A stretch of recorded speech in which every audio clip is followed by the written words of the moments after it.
1727 жылдар аралығында ағайынды жетісөттің қазақ халқына тигізген зардабы аз болмады. От перзенттік барзан басын қосып, халықты бірікке, тірлік болмаса, тірлік болмайтындығын түсінді. Сондықтан Бөгенбай, Қабанбай сынды, Жәнібек те Малай Сары, Абылай, Әбілқайыр бастаған қалың ел жоңғарларына қарсы майдан ашып, Бұланты менен Бөлентің өзендері жағасында, Аңдарақай даласында ұлы жеңіске жетті. 7-ші жасақ Іле өзенінен өтіп, қазақ жерлерін басып алды. Қорғануға мұршасы келмеген ел әсіресе Талас, Боралдай, Арыс, Шыршық пен Сырдария өзендері бойында көп қырылды. Тірі қалғандар бәрі тастап қашқан. Жауыздық қолын салған арудың анарына, айтатын сазын анам, қайғысын қазып алам. Ұлыған жел соғады даладан азынаған, қайтпаған кегін ойлап, таланған жерін ойлап, тоз-тоз болып бара жатыр қазағым елім айлап. Дауыстар Сәмеке, ал кіші жүзді Әбілқайыр хан басқарды.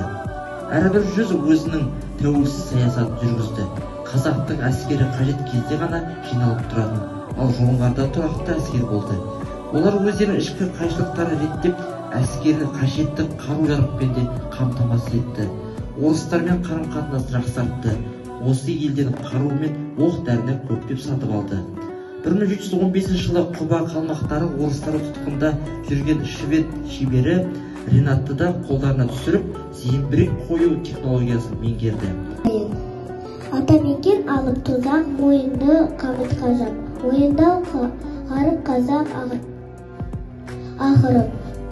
Найзағайлы намыс қайдан қайта бізбен табыспай ма? Ата жаумен алыспай ма ақырып? Шырлауға жоқтапта, қараймын, әзірмін іздеуге жоқтапта. Көремін ақтапан жылдарын, көремін шұбылған шаңдарын, көремін шұбырған малдарын, көремін күрсінген жандарын, көремін қандалау кештерін, көремін арғалған көштерін. Естимін егіле боздапы, елім-ай, дескенін, сөйлейді соқпақтар қарлығы, шулайды.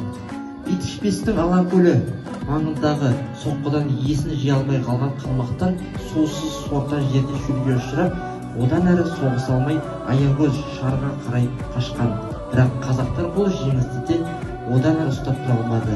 Оған шайқастың соңғы жағында Болат ханның жараланып, қайтыс болғаннан кейін басталған тап үшін талас кедергі келтірді.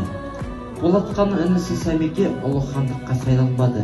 Көпшілік Болат ханның баласы Әбілмәмбетті қолдады. Бұған наразы болған Әбілқайыр майдан даласын тастап, кіші жүздің қолын Ырғыз арқылы батысқа алып кетті. Орта жүз қолының көбісін Сәмеке хан соңынан ертіп солтүстікке бет алды. 129-1330 жылдары қазақтың қарулы қолы қалмақтарды қатты қырғынға ұшыратып,